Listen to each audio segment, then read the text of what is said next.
जिस्निथि गायसनथाय सान बड'लेण्ड मुलुगसोलोंसालिनि बे गायसनथाय सानाव आंबो दिनैहाय बाहागो लाफैनो मोनदों आरो बड'फा उपेन्द्रनाथ ब्रह्मनि मुसुखायाव बिबार बावजेननायनि खाबुखौ आंनो होदों। बेनि थाखाय आङो साबायखर बावो।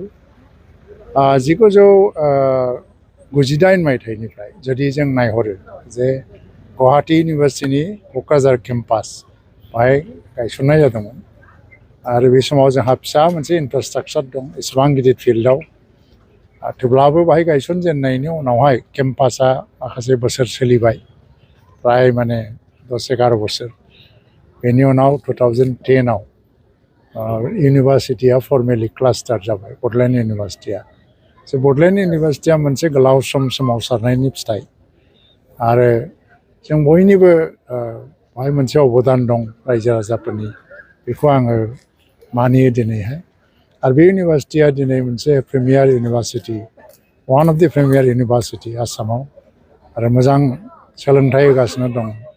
आरो बिनि जिखिनि मोनसे लेन्डस्केप, गासैबो नुथाय, सोरगिदिं जि मोनसे समायना मोनसे नुथाय, बेयो मोनसे मोजां इउनिभार्सिटि जानायनि लामायाव दंगासिनो दं।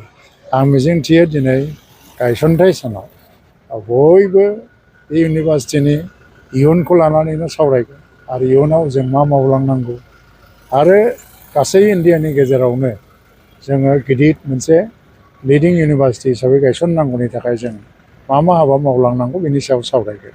दा बयनोबो इउनिभार्सिटिनि बेजों लोब्बा थानाय भाइस चेन्सेलर आहूजा, लोगोसेयैनो बिथांनिनो गाहायाव जायफ्रानाखि फोरोंगिरि हिसाबै मावगासिनो दं, गासैबो नन टिचिं स्टाफ आरो फरायसाफोर गासैनोबो दिनैनि बे सानखौ लानानै आं गाहाम हामलायनाय जासियो।